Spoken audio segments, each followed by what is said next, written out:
নমস্কার বন্ধুরা, তুলিস ওয়ার্ল্ডের আরও একটি ভিডিওতে তোমাদের সবাইকে স্বাগত।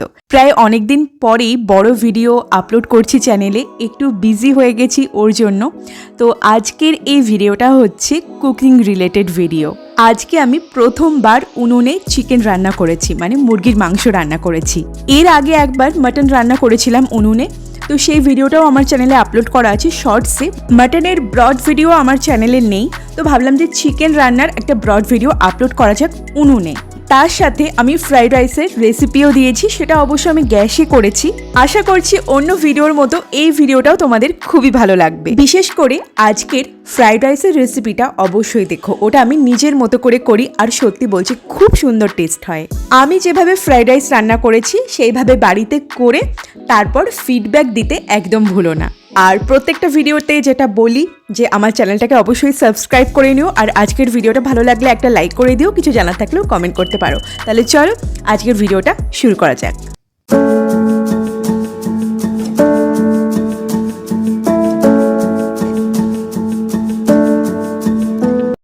চিকেন কারি রান্না করার জন্য প্রধান উপকরণ হলো চিকেন বা মুরগির মাংস। তো আমি এখানে নিয়ে নিয়েছি 1 কিলো মুরগির মাংস। এটাকে ভালোভাবে ধুয়ে জল ঝরিয়ে নিয়েছি। এবারে আমি ম্যারিনেট করে নেব। আমি এর মধ্যে ম্যারিনেশনের জন্য প্রথমেই দিয়ে দিয়েছি হচ্ছে পেঁয়াজ কুচি আর আদা রসুন বাটা। আমি এখানে 2 বড় সাইজের পেঁয়াজকে কুচি করে নিয়েছি আর নিয়ে নিয়েছি 2 বড় টেবিল চামচ আদা রসুন বাটা। আসলে রেকর্ডটা করা হয়নি, ওর জন্য আমি এইভাবেই তোমাদেরকে বলে দিলাম, প্লিজ কিছু মাইন্ড করো না। এরপর আমি দিয়ে দিচ্ছি এখানে 2 চামচ জিরে গুঁড়ো, দিয়ে দিচ্ছি 1 চামচ নুন, 1 চামচ হলুদ দিয়ে দিলাম 2 চামচ লাল লঙ্কার গুঁড়ো। ঝালটা তোমাদের স্বাদ অনুসারে তোমরা দিও, অনেকে ঝাল খেতে পছন্দ করে, অনেকে ঝাল খেতে পছন্দ করো না। তো আমি ঝাল একটু যেহেতু বেশি পছন্দ করি ওর জন্য 2 চামচ দিয়েছি। তারপরে দিয়ে দিলাম হচ্ছে 3 বড় টেবিল চামচ সরষের তেল। খুবই সিম্পলভাবে করছি, একদম বাড়িতে যা যা উপকরণ দেওয়া হয় সেই উপকরণই দিয়েছি। মা ঠাকুমারা ঠিক যেভাবে রান্না করে সেইভাবেই করেছি। তো সব উপকরণগুলো দেওয়ার পরে এবারে ম্যারিনেট করে রেখে দেবো 1 থেকে 2 ঘন্টা। ফিরে এলাম 1 থেকে 2 ঘন্টা পরে। এবার হচ্ছে উনুনে জাল চাপিয়ে দিয়েছি, দেখতে পাচ্ছ, আর এদিকে কড়াইও চাপিয়ে দিয়েছি। কড়াই খুব ভালো করে গরম হয়ে গেছে। এবারে আমি দিয়ে দিচ্ছি এখানে 3 আবারও বড় টেবিল চামচ সরষের তেল। তেল যখন খুব ভালো করে গরম হয়ে যাবে তার মধ্যে আমি দিয়ে দিচ্ছি এখানে গোটা গরম মশলা ফোড়ন। ফোড়নে দিয়েছি গোটা জিরা, 3টে লবঙ্গ, 3টে এলাচ, 2 ইঞ্চি দারুচিনি আর তেজপাতা। ফোড়ন দিয়ে যখন খুব সুন্দর একটা গন্ধ বের হবে তখন এখানে দিয়ে দিচ্ছি ম্যারিনেট করা চিকেন। প্রথমে চিকেনের পিসগুলো দিয়ে একটু ভালো করে ভেজে নেব, কারণ অনেক সময় দেখা যায় যে চিকেনের ভেতর থেকে একটা আঁশটে গন্ধ বেরোয় না ভাজলে। তো ওই জন্য আমি একটু হালকা করে ভেজে নিই। 2 থেকে 3 মিনিট একটু ভেজে নিলে ওই আঁশটে গন্ধটা আসে না।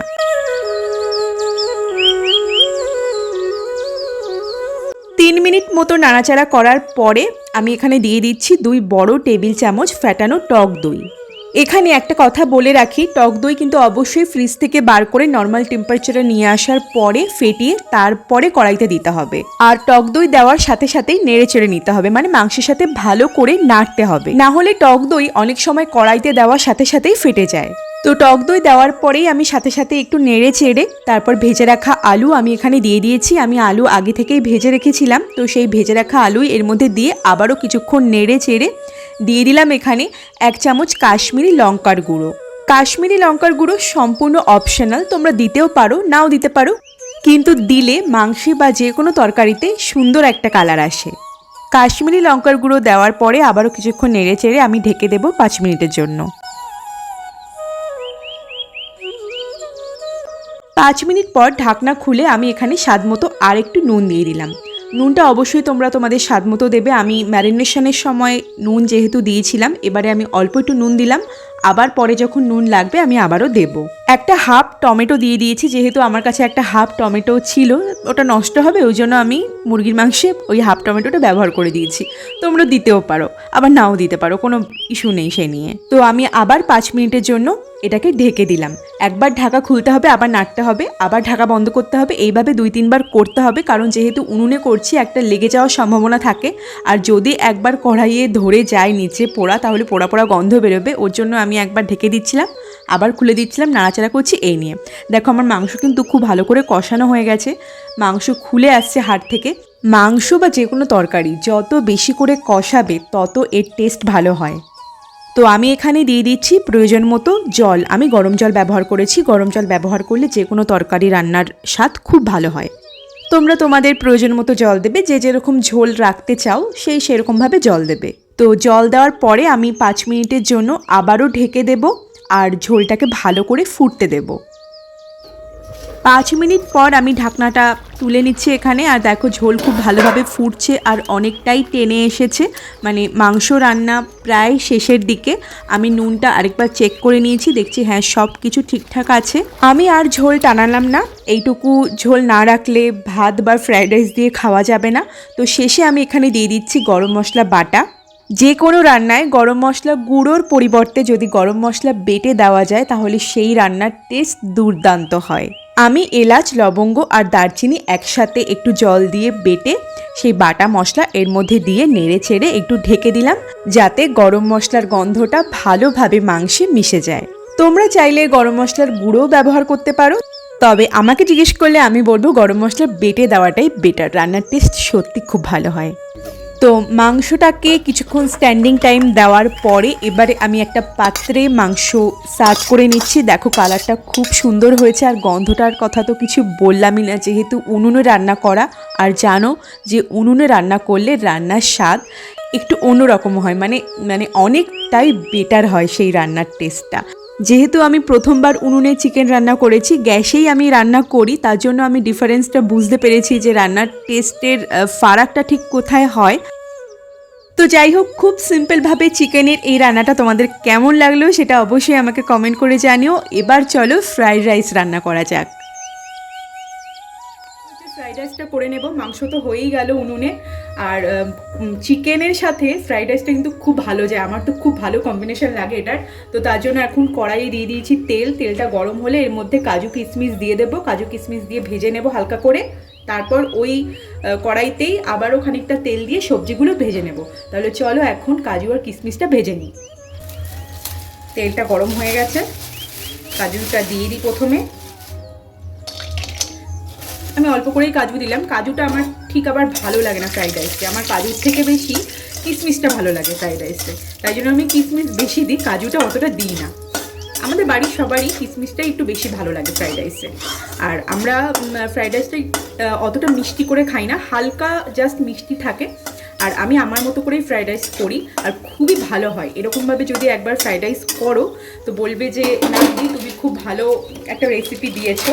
তো এরকমভাবে একদিন করে আমাকে একটু কমেন্ট করে জানাবে, হ্যাঁ, যে কীরকম লাগলো আমি যেভাবে করি আর কি। দেখো এবারে দিয়ে দিলাম কিশমিশটা, কিশমিশ দিয়েও এবার আমি ভেজে নেব। আর একটু দিয়ে দিই বলো, কিশমিশটা ভালো লাগে, মিষ্টি মিষ্টি লাগে তো, ঝাল ঝাল চিকেন কষার সাথে কিশমিশটা ভালো লাগে। ভেজে নিই। দেখো কিশমিশগুলো টোবা টোবা হয়ে বেশ ফুলে উঠেছে, তো এবার আমি নামিয়ে নেব এটা।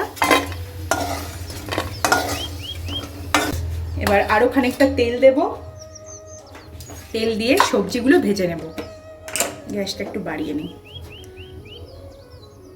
এটুকু তেলে হয়ে যাবে, একটু বেশি হয়ে গেল তেলটা, যাই হোক হাতটা নড়ে গেল, তেলটা একটু বেশি পড়ে গেল। আমি সবসময় কম তেলেই রান্না করার চেষ্টা করি, কম তেল স্বাস্থ্যের পক্ষে খুবই ভালো, বেশি তেল খাওয়া একদমই উচিত নয়। তাই তো বন্ধুরা, তেলটা একটু কমিয়েই নিয়েছি, কারণ ও বললো যে তেল কমিয়ে নাও, ও তেল একদম পছন্দ করে না বেশি তেল, তো ভাবলাম যে কমিয়েই নিই, এইটুকু তেলেই হয়ে যাবে আমার সবজিটা ভাজা।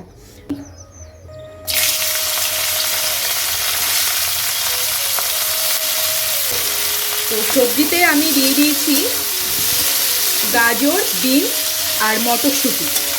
শীতকালীন সবজিতে মটরশুঁটি তো পড়েই, আর মটরশুঁটি না থাকলে বিনস আর গাজর দিয়ে আমি করি। তো মটরশুঁটি যেহেতু আছে তো মিক্স করা যাবে না, ওই জন্য গাজর, বিনস আর মটরশুঁটি দিয়ে দিয়েছি বেশি করে। ফ্রাইড রাইসে বেশি যদি সবজি হয় না খুব টেস্টি লাগে ফ্রাইড রাইস, তাই না বন্ধুরা? তো এগুলো একটু ভেজে নেবো, বেশি ভাজবো না, হালকা করেই ভাজবো, বেশি ভাজলে না টেস্টটা ঠিক আসে না। তো চলো এবারে ভেজে নিই। দেখো আমার অনেকটা এখানে ভাজা হয়ে গেছে সবজি, মানে ভাজা হয়েই গেছে বলতে পারো, আর একটু নেড়ে ছেড়ে আমি নামিয়ে দেবো। এরপর ভাতটা বসিয়ে দেবো।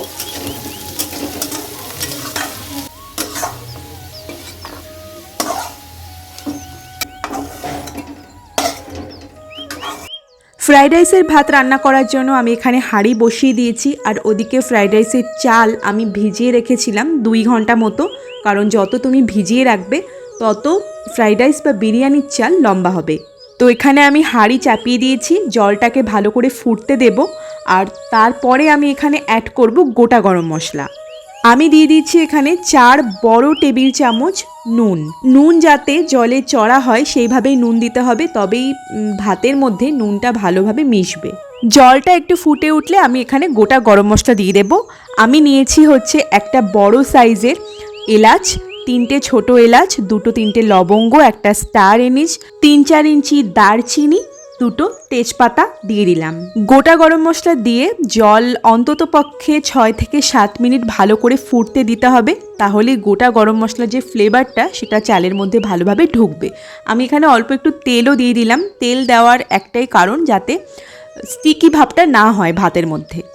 তোমাদের কাছে যদি লেবু অ্যাভেলেবেল থাকে তাহলে লেবুর রস দিতে পারো। লেবুর রস দিলে চালের কালারটা আরও সাদা হয়। আমার লেবু ছিল না, তার জন্য আমি এখানে লেবু ব্যবহার করতে পারিনি। জল খুব ভালোভাবে ফুটে গেছে, এবার আমি ভিজিয়ে রাখা চাল জল ঝরিয়ে দিয়ে দিলাম। ভাত ফুটে উঠেছে, এবার দেখব যে চালটা সেদ্ধ হয়েছে কিনা। 80 থেকে 90% মতো সেদ্ধ হলেই সঙ্গে সঙ্গে নামিয়ে নিতে হবে। এর থেকে বেশিও হবে না, কমও হবে না। এর থেকে কম হলে চাল শক্ত থেকে যাবে, আর বেশি হলে গলে যাবে। তাই জন্য একটু বুঝে শুনেই ফ্যান গালতে হবে। দেখো ঠিক সময় কিন্তু ফ্যানটা ঝরিয়ে দেওয়া হয়েছে, একটাও চাল ভাঙেনি, আবার ঠিকঠাক সেদ্ধও হয়েছে, খুব বেশি সেদ্ধ কিন্তু হয়নি।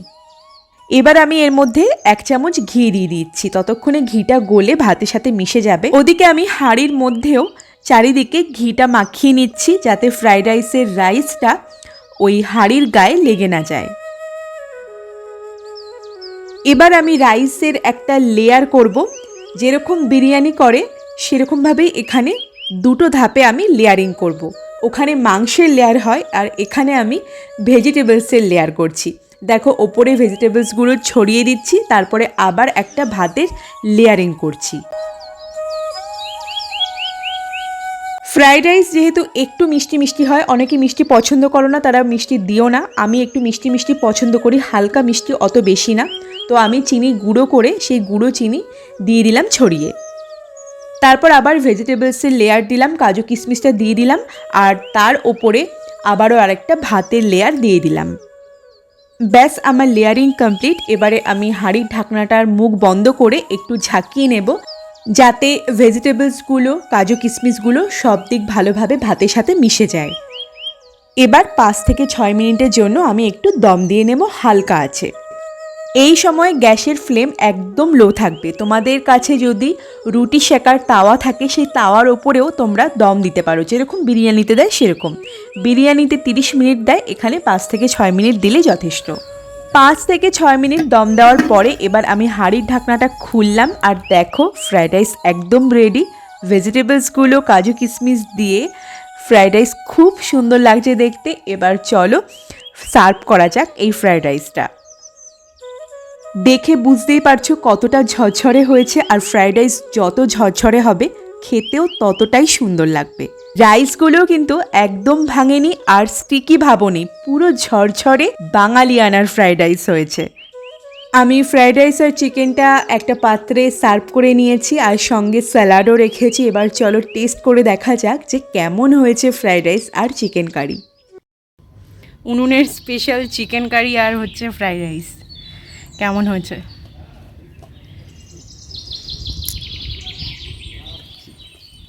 এই ছোটবেলায় খেতাম। মাংস গলেছে? মাংস এখন গলে কাঠ, গলে কাঠ। লাল যা বুঝল।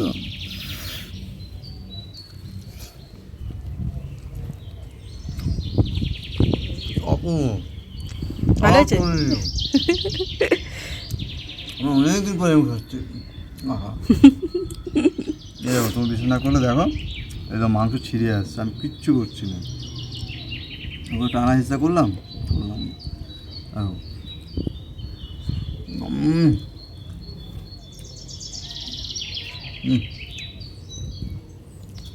ওর মোমের মতো।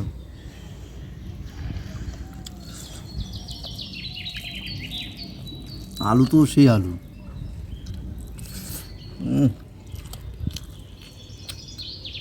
অপূর্ব, আবার তুলে নিও, অপূর্ব করেছে। যদি এই ভিডিওটা ভালো লাগে আর এই রেসিপিটা যদি ভালো লাগে তাহলে অবশ্যই একটা লাইক, সাবস্ক্রাইব আর শেয়ার করে আমাদের উৎসাহিত করো, যাতে আমরা নতুন নতুন ভিডিও ছাড়তে পারি।